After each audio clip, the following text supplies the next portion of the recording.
ओम शांति। 1 सितंबर 2025 की मुरली से मुख्य पॉइंट है। आज परमात्मा कहते हैं, मीठे बच्चे, तुम्हें इस पुरुषोत्तम संगम युग पर ही उत्तम से उत्तम पुरुष बनना है। सबसे उत्तम पुरुष है यह लक्ष्मी नारायण। तो प्रश्न में कहा बाबा ने, तुम बच्चे बाप के साथ साथ कौन सा एक गुप्त कार्य कर रहे हो। आदि सनातन देवी देवता धर्म और देवी राजधानी की स्थापना, ये गुप्त रूप में कार्य चल रहा है। तुम बाप के साथ गुप्त रूप में यह कार्य करते हो। इसमें देखो बाबा कहते परमात्मा भी गुप्त है और उसके बच्चे भी गुप्त है, क्योंकि देखो झाड़ में जड़ में दिखाया है ना, और जड़ होती है बाबा कहते मिट्टी के अंदर, दिखती नहीं है। इसीलिए यह कार्य भी बाबा कहते गुप्त रूप से हो रहा है। बाप बागवान है जो आकर कांटों के जंगल को फूलों का बगीचा बनाते हैं, यानी विकारी मनुष्यों को देवी गुण से श्रृंगार करके मनुष्य से देवता बनाते हैं। उस बगीचे में कोई भी खौफनाक दुख देने वाली चीजें नहीं होती हैं। ये सत्युग के लिए बाबा कहते हैं। गीत देखो, आखिर वह दिन आया आज, परमात्मा समझाते हैं शरीर के द्वारा, क्योंकि आत्मा शरीर बिगर कोई भी कार्य नहीं कर सकती है। रूहानी पिता को संगम पर ही शरीर लेना पड़ता है। यह संगम युग भी है। इनको बाबा कहते पुरुषोत्तम युग भी कहेंगे, क्योंकि संगम युग के बाद ही सतयुग आता है। सतयुग को भी देखो पुरुषोत्तम युग कहेंगे। परमात्मा आकर स्थापना और पुरुषोत्तम युग की कहते हैं। बाबा कहते हैं संगम पर आते हैं तो फिर जरूर वह भी पुरुषोत्तम युग हुआ। यहाँ ही देखो बच्चों को पुरुषोत्तम बनाते हैं। फिर तुम सतयुग में रहते हो।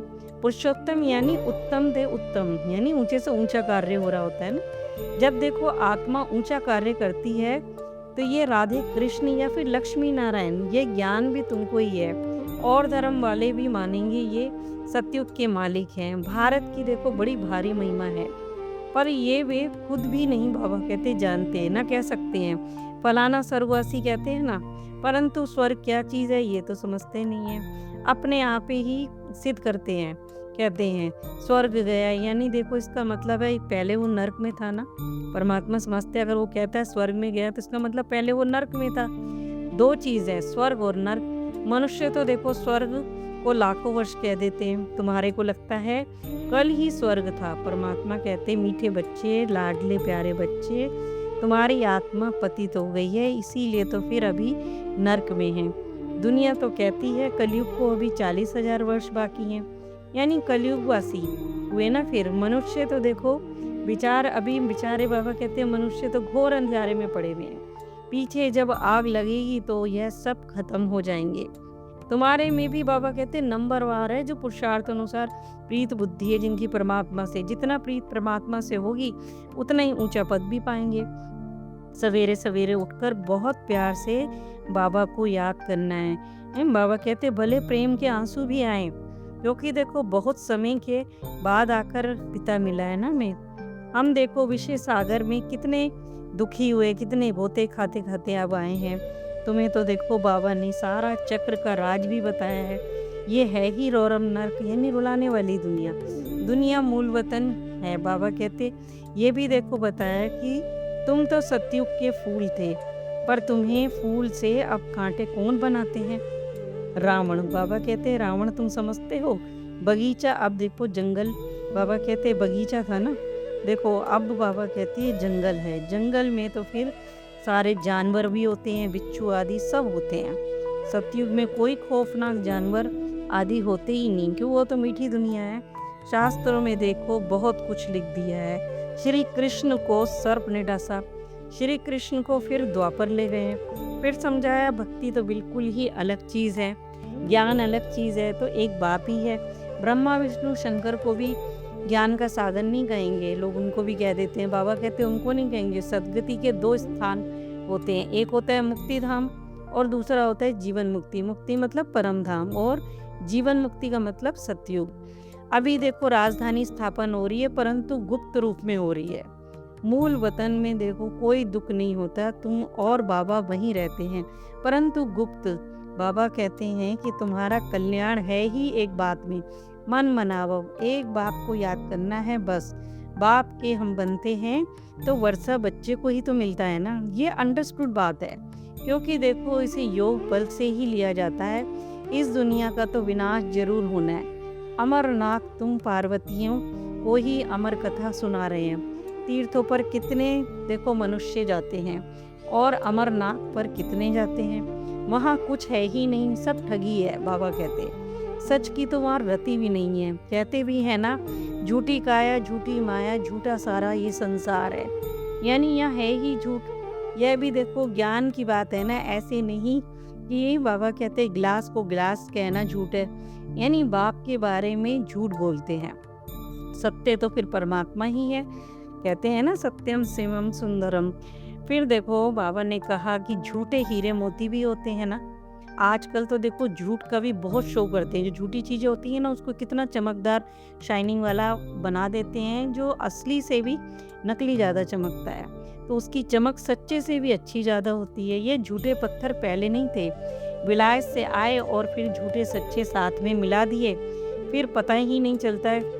फिर परखते हैं तो मोती भी देखो, परखने की ऐसी ऐसी मशीन भी है। बाबा कहते उसको परखते हैं तो ऐसे निकले जो जरा भी पता ही नहीं पड़ता कि इसमें असली क्या है, नकली कौन सा है। ऐसे कई बच्चों में संशय भी, ऐसे ही कई बच्चों में बाबा कहते संशय आ जाता है, फिर वो आते ही नहीं हैं। और देखो जब प्रदर्शनी लगाते हैं तो कितने ढेर निकलते हैं। बाप अब कहते हैं बड़ी बड़ी दुकान निकालो।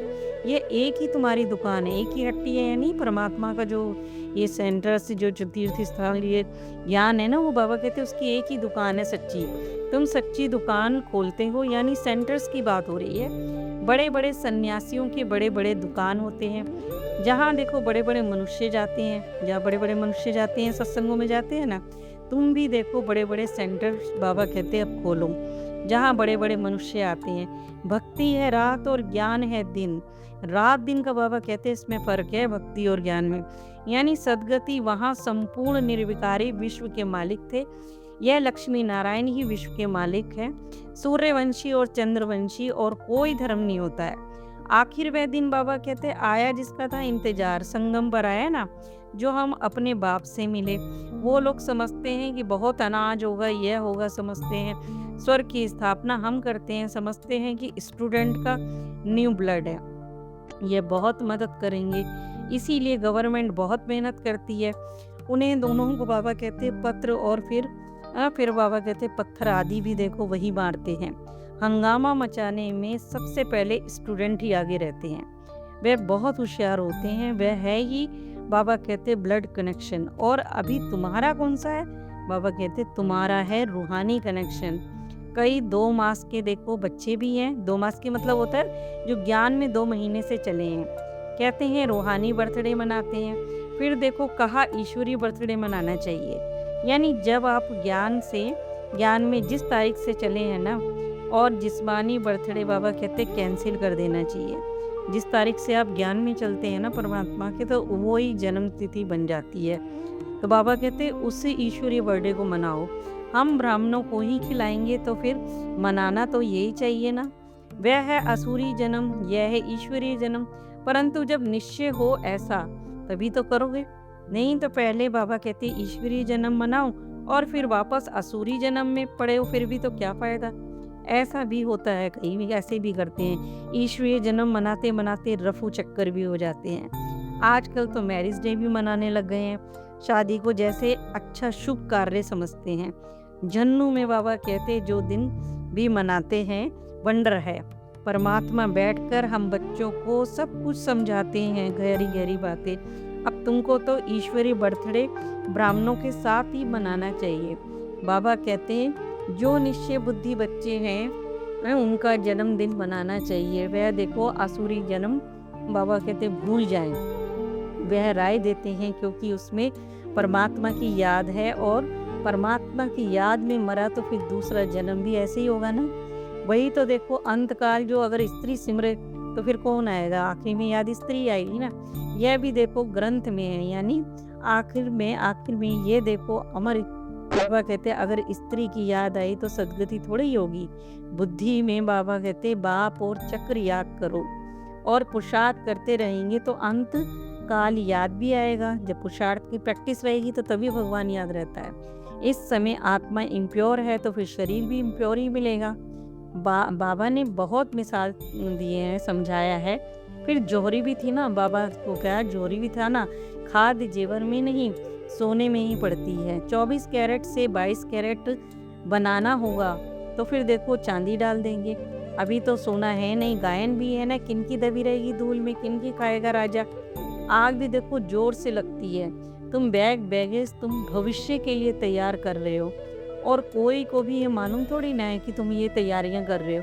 तुम्हें तो 21 जन्म के लिए वर्ष मिलता है। तुम्हारे वैसे ही बाबा कहते हैं, वैसे ही भारत को तुम तो स्वर्ग बना रहे हो, जिसमें फिर तुम ही निवास करते हो। बाबा कहते हैं जो पैसा इत्यादि लगाते हो ना, तो उसमें निवास भी तुम ही बच्चे करते हो।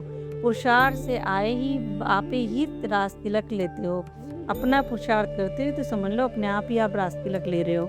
गरीब निवास स्वर्ग का मालिक बनाने आया है, लेकिन बनेंगे तो बाबा कहते पढ़ाई से, देखो कृपा आशीर्वाद से नहीं है। टीचर का काम तो बाबा कहते पढ़ाई करोगे तो ये कोई टीचर आप पे आशीर्वाद नहीं करेगा, क्योंकि टीचर का काम तो बाबा कहते उसका धर्म है पढ़ाना, आशीर्वाद की बात नहीं है। क्योंकि उसको गवर्नमेंट से पगार मिलती है तो वो तो पढ़ाएगी ना। इतना बड़ा इजाफा मिलता है। पद्मा पदम पति बनते हो। श्री कृष्ण के पाँव में पद्म की निशानी देते हैं ना। तुम यहाँ आए हो भविष्य में पद्म पति बनने, काल पर विजय पाते हो।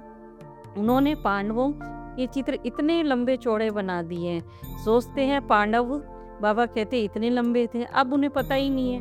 अब बाबा कहते हैं अब पांडव तो तुम हो ना, 5 पांडवों ने तो किया था ना स्वर्ग की स्थापना। बाबा कहते हैं भक्ति में देखो, पहले पहले शिव की तुमने भक्ति की थी, फिर देवताओं की मूर्तियां बनती है, उनके बड़े बड़े चित्र बना देते हैं। लक्ष्मी की पूजा 12 मास बार करते हैं, और जगदम्बा की तो क्या करते हैं, रोज ही पूजा होती है, कि उसका पुरुषार्थ भी कितना ज़्यादा है, तभी तो रोज उसकी पूजा हुई।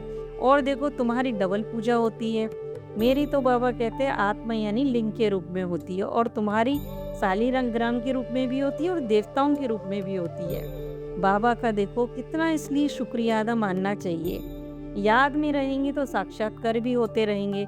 अच्छा होमवर्क धारणा बताई बाबा ने, ईश्वरीय बर्थडे। बाबा कहते ईश्वरीय रूहानी बर्थडे मनाना है, रूहानी कनेक्शन रखना है, ब्लड कनेक्शन नहीं, असुरी बर्थडे कैंसिल करना है। अपना बैगेज भविष्य के लिए तैयार रखना है, यानी बैगेज भविष्य के लिए परमात्मा कहते हैं हर समय अब रेडी रहना है, कब बुलावा आ जाए पता नहीं है। अपने देखो पैसे भारत को स्वर्ग बनाने की सेवा में सफल करने हैं। अपने पुरुषार्थ से अपने को अपने आप ही तिलक देना है। वरदान में कहा बाप दादा को बच्चों का स्नेह ही पसंद है। जो यज्ञ स्नेही और सहयोगी बनते हैं वह सहयोग, बाबा कहते हैं सहयोगी अपने आप स्वतः ही बन जाते हैं। सहयोग सहयोगी है। दिल वाला बाप को दिल का स्नेह और दिल का सहयोग ही प्रिय है। जो छोटे दिल वाले होते हैं ना, बाबा कहते हैं वो छोटा सौदा करके छोटी छोटी बातों में ही वो खुश हो जाते हैं, और बाबा कहते हैं जो बड़े दिल वाले होते हैं वो बड़ा सौदा करते हैं। अब ये तो बाबा से बड़े बड़े दिल वाले बाप से और बड़े दिल वाले बच्चे ही सौदा करते हैं ना विश्व की बादशाही का। ये कोई छोटा मोटा सौदा थोड़ी ना है। वैल्यू स्नेह की है, चीज की नहीं है। इसीलिए सुदामा के बाबा कहते कच्चे चावल गाए हुए हैं। वैसे ही कोई कितना भी दे, लेकिन स्नेह नहीं तो फिर जमा नहीं होता। अगर कोई स्नेह नहीं देता ना तो बाबा कहते कितना भी कोई दे दे तो वो उसका जमा नहीं होता है। स्नेह से थोड़ा भी जमा करते हैं तो बाबा कहते वो पदम हो जाता है। स्लोगन है समय और शक्ति व्यर्थ ना जाए, इसके लिए पहले सोचो फिर करो। अच्छा, ओम शांति।